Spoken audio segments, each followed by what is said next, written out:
Agent Charlie again. Today, I am going to go through how to be an effective communicator. This is essential in a service-based ships agency. Do you want your email to look as good as this? You can download the poster from our SharePoint site. Sometimes you might be wondering if you're handling the emails correctly. Always remember AIR when you receive an email. A. Acknowledge. I. Inform. R. Remind. 1. Acknowledge. Always read and reply to the emails you have received. 2. Inform. CC relevant people. 3. Remind. Flag critical emails to remind yourself to reply and mark emails as unread if you intend to reply later. This is important as delayed responses can lead to frustration and we may lose customers as a result. So remember to AIR. Replying is important, but remember to utilize Teams. Some of the functions include alerting everyone of important news by mentioning the name of the group, creating a hyperlink within the body of your message to create short and neat links, creating the title for a conversation thread and marking the message as important. Firstly, make sure that all the relevant updates and information have been uploaded to Teams. Create well-defined instructions. Avoid abbreviations and shorthand, and make it clear which one of your team members is responsible for the task. Lastly, activate an out-of-office automatic email reply. It should include the dates that you are away for and an alternative contact while you are away. To recap, there are 4 scenarios that you should be mindful of. 1. Crafting of emails. Don't you wish your email was as good as this? 2. Handling and responding to emails. Acknowledge, inform, and remind. 3. Receiving information from emails. Use Teams to update the team. 4. Going on vacation. Vacation handover and out-of-office automatic email reply. Thanks for watching our video. Be sure to start on these best practices and empower yourself with the right communication etiquette.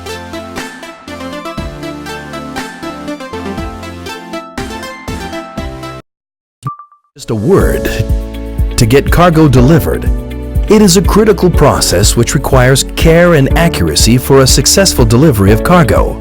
And that involves you making sure that all shipping documents are in place. Let's talk about 3 cargo documents you must know about throughout the full agency appointment: the mate's receipt, the bill of lading, and the letter of indemnity. What happens once cargo is loaded? It's at that point that the mate's receipt is signed by the chief mate. A mate's receipt is an interim stage document, issued and signed by the vessel to reflect the condition and quantity of the cargo on board. After the mate's receipt is issued, it is our job as agents to issue the bill of lading based on the mate's receipt.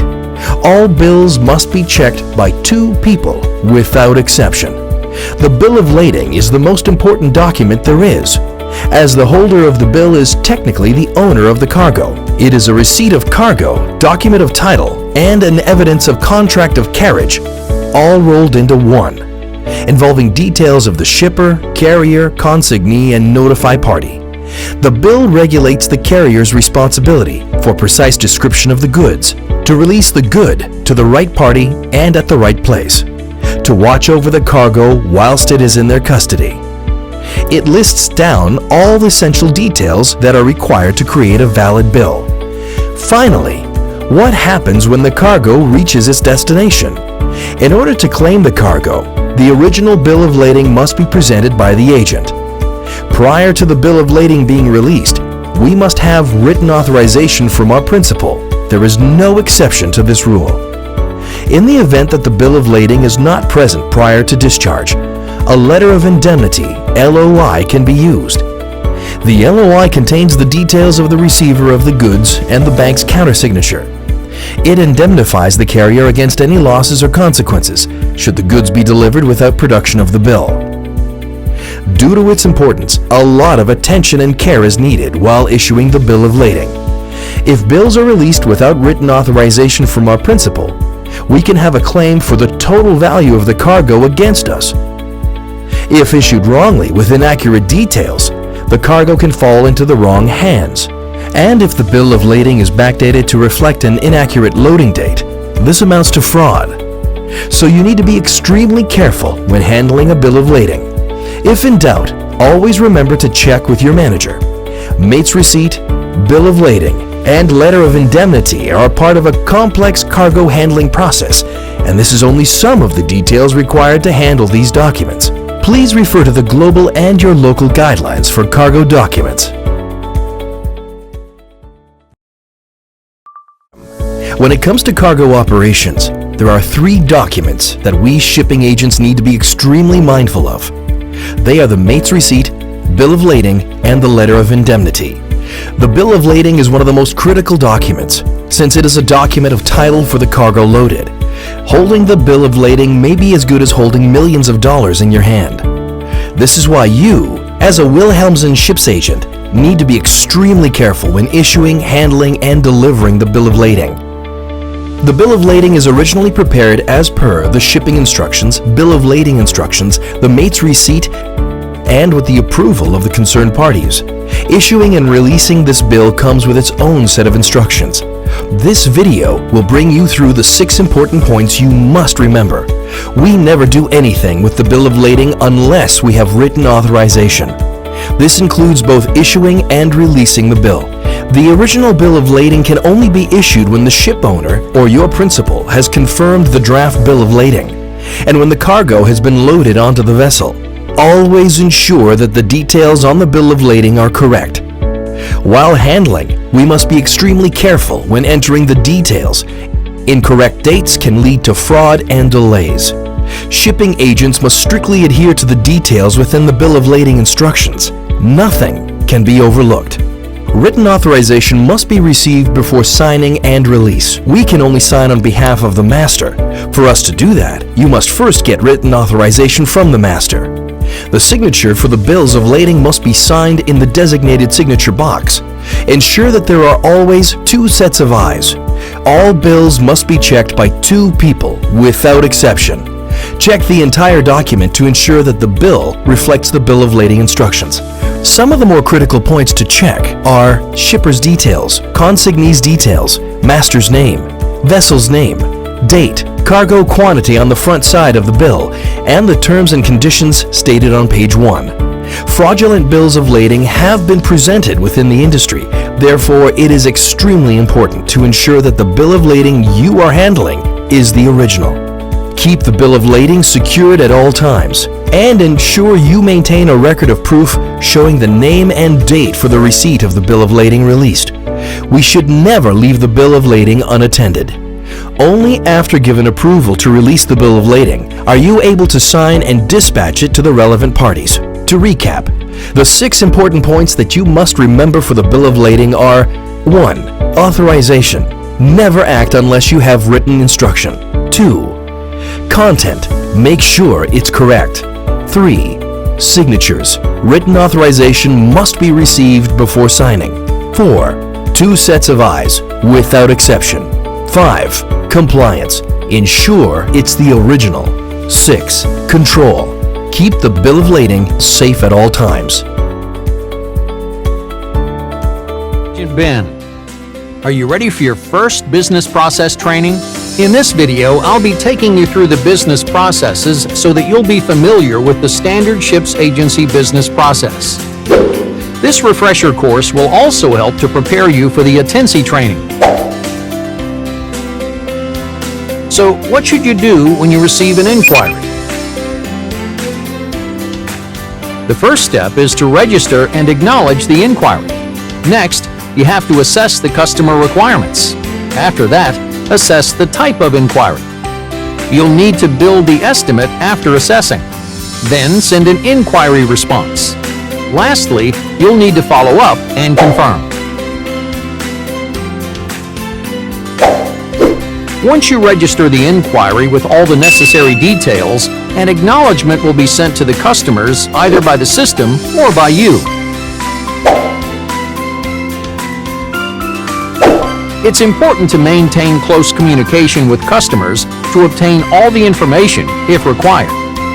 This will help in ensuring accuracy of cost estimation provided to the customer. Communication is key to obtaining and providing accurate information. Always remember to follow up with the customer for cost estimate inquiries and to close the inquiry in the system if we're not appointed.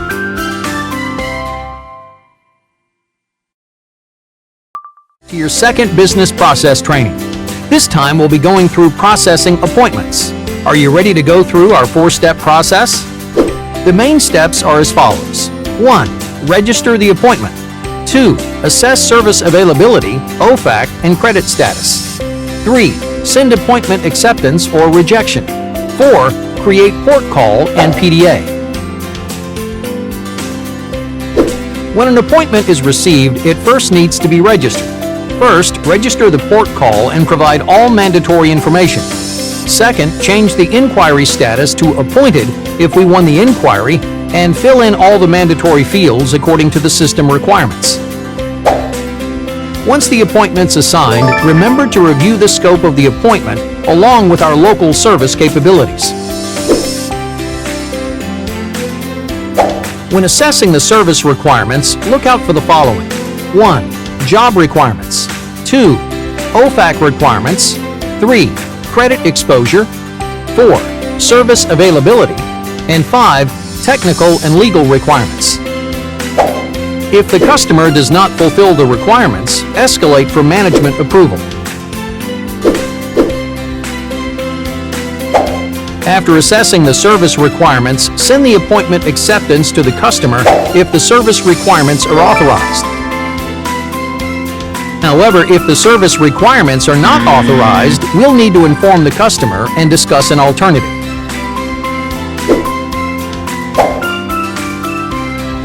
Once the appointment is accepted, the port call and PDA header will be automatically generated by the system. Always remember to escalate for internal approval if necessary. Thanks for watching. Be sure to check out our next video on pre-funding and RDA process. Process training. We'll be going through pre-funding and the RDA process today. Now, let's go through our 5-step process today. Step number 1. Accept appointment. Step number 2. Review the type of customer and send pre-funding request with details. If it's a contractual or SASA customer, then you'll need to follow the contractual terms. Step number 3. Request for internal approval, chart of authority, if pre-funding is not received prior to ETA. Step number 4. Update service lines and request for additional funding if additional services are provided when the vessel is in port. Create the RDA or escalate for approval using the chart of authority if needed. Step number 5. Vessel departs and submit RDA.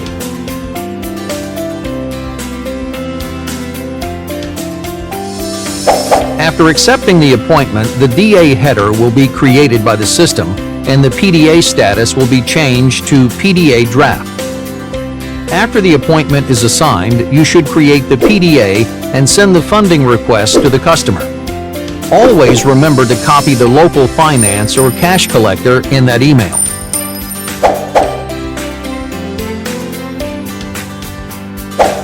All contractual terms and funding agreements, such as pre-funding exception, must be followed for contractual customers. Local finance or cash collector should monitor the funding status and update it in IFS. If the pre-funding is received, update the funding details in IFS. Operational activities will be disabled in the system until funding is received, and the PDA status will only be changed to PDA approved after.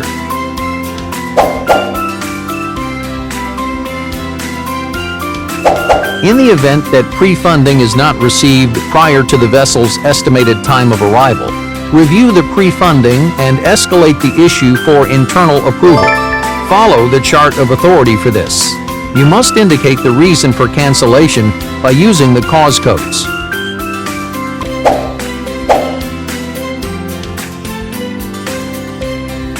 If pre-funding is received, you may proceed with operational activities. Remember to update service lines and request for additional funds if applicable. Refer to the terms and conditions for SASA hub local customers.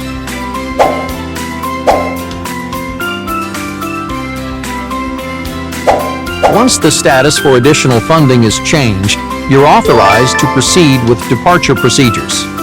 Remember to send the RDA within the KPI deadline.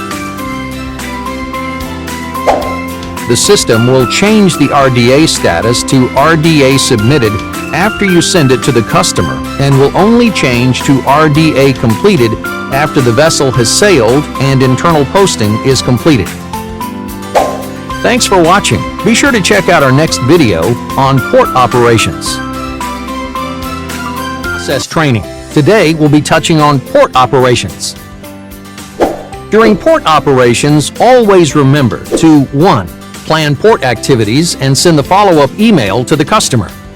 2. Collect documents, records, and create to-do tasks to track all requirements. 3. Coordinate with relevant parties, do pre-arrival planning and reporting. 4. Capture arrival events, conditions, and send arrival reports. 5. Track services and report on progress. And 6. Capture departure events, activities, and send a departure report.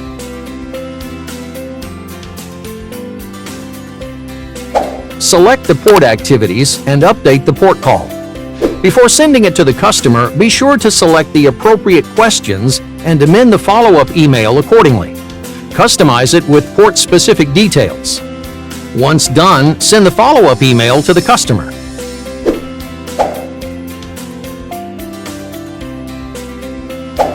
You can create a to-do task list to keep track of all requirements. This will allow you to stay on top of things. Remember to classify the document and create the to-do task list. The system keeps track of all documents and uses document classification.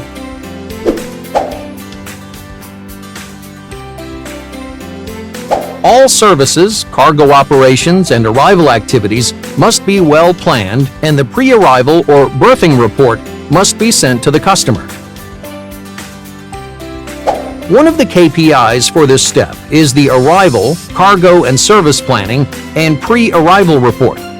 All this information can be found in the ship's agency SOPs. The documents you'll need to send are the vessel's pre-arrival report and the Global Safety and Compliance pre-arrival notice.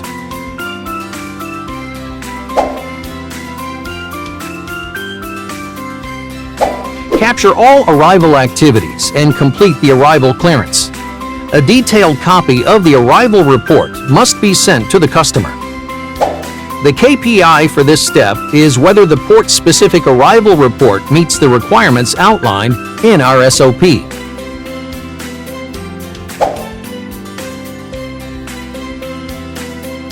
Consistently monitor cargo and any other activities while capturing the relevant information and reporting on daily operations activities. The daily progress report you produce is the KPI for this step.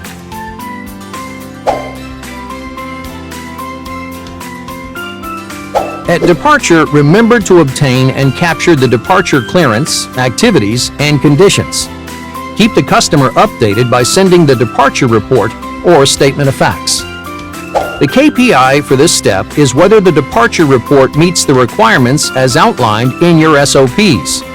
Both the SOF and the departure report are critical documents and must be sent to our customer.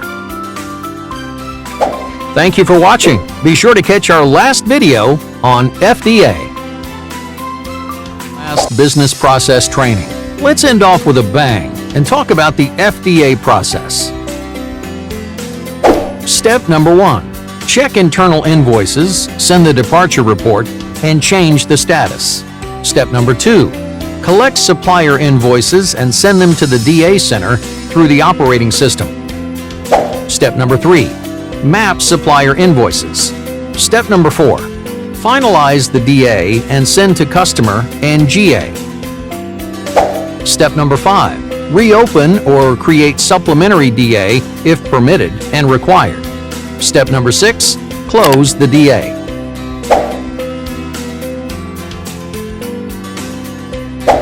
Complete the RDA process and update the DA with all details within 72 hours after departure from port. All invoices must be marked by you, as the system will automatically post internal invoices in IFS once the RDA is completed. The system message will also change the DA status automatically to FDA draft.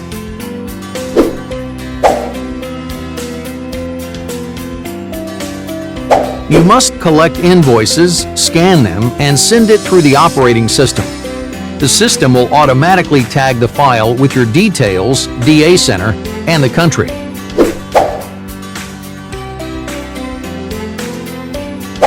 DA Center reviews all invoices and posts them against the DA in IFS. The system will alert the local user if the DA Center returns any invoices for further clarification. DA Center should map the IFS posting against the service lines in the DA. If not, they'll request you to review the DA. DA Center will trigger finalization of DA and must involve you or finance to solve any unmatched transaction if finalization fails or an error message appears.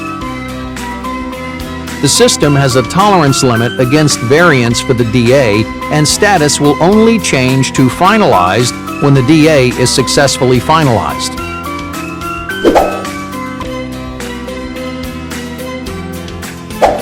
If needed, you can trigger reopening or supplementary DA processes. However, business control and approval processes must be followed. The system will trigger reversal of DA if the reopen function is used, but will alert you if reversal is unsuccessful.